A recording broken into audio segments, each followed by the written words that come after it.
My name is Kyle, and growing up, my grandfather has always raised chickens for as long as I can remember.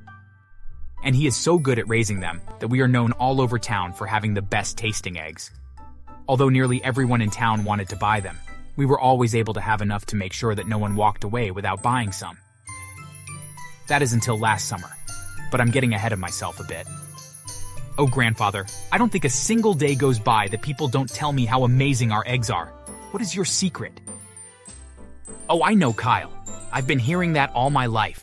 And don't you worry, I'll teach you the secret to the recipe for the feed that I use one day. Just like my grandfather taught me. The farm had been in our family for several generations, and being the eldest boy, that meant that it would one day belong to me. I couldn't wait since I knew that the money from the farm made my family quite wealthy. Beyond that, I loved the idea of the business being kept in my family, and I wanted more than anything for the chance to one day teach my own child or grandchild the secret of the chicken feed recipe, and to one day hand over the farm to them. Traditions were always very important to me and my family. It had been your average summer. It was incredibly hot, and we had to water the chickens more often than usual, but otherwise it was a wonderful year.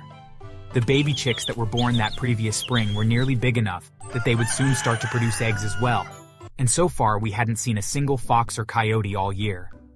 My grandfather and I had just woken up, and were enjoying a cup of coffee as the sun was beginning to rise. Once we finished our coffee, we gathered our baskets and headed out to the coop to start gathering the eggs before the first group of customers showed up. As soon as we entered the coop, though, we noticed that the latch that we made sure was closed every night was left open. Both of us were confused, as we had distinctly remembered closing it the night before. It was definitely something that we would have remembered to do since it helped to keep foxes out. Thankfully, when we went inside, we did a quick head count, and none of the chickens were missing. Relieved, we began to gather the eggs and found that there were quite a few missing. While it wasn't unusual for chickens to sometimes not produce eggs, the amount that were missing was a bit unusual. This is really odd. Why are there so many eggs missing? You don't think that someone took any, do you? I would have to assume so. After all, we had locked the coop last night, and now we find it unlocked and dozens of eggs missing. This won't do. Now we won't have enough eggs for our customers. Annoyed, both of us continued to gather the eggs and then began to feed them. By the time we finished, people began to arrive and buy eggs from us.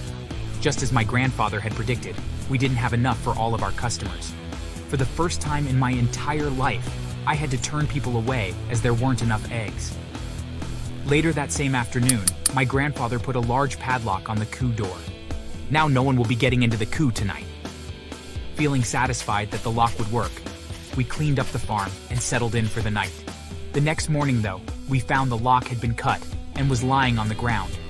Once again, though, none of the chickens inside were missing. But even more eggs than the night before were missing, just as the day before we gathered up what was there and fed them. That afternoon, when they began to sell them, they had even more unhappy customers than the previous day. We need to do something. If this keeps up, soon we will begin to lose customers. I do have an idea, but I'll need to go into town to buy some things. Well, at this point, I'm almost willing to try anything. I do have an idea, but it's a bit drastic. So let's try your idea first, and only if it doesn't work will we use my last idea. Nodding, I went to town and bought some wire and a camera, and then set it up over the door to the coop.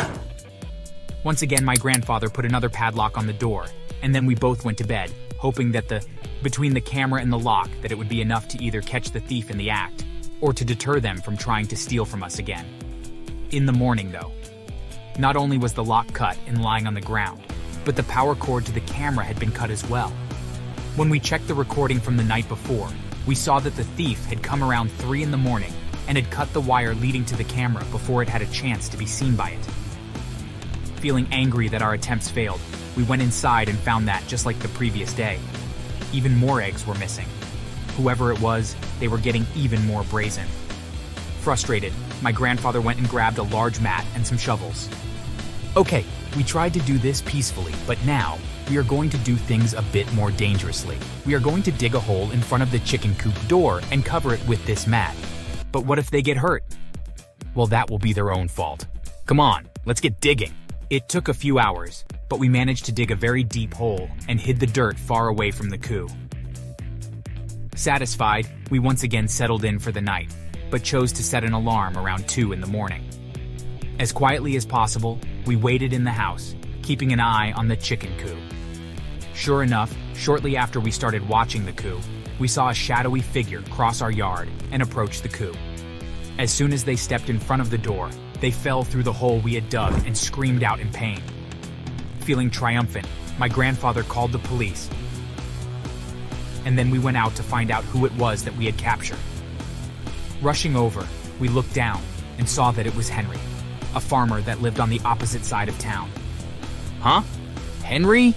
Why on earth are you stealing our eggs? Hey, get me out of here.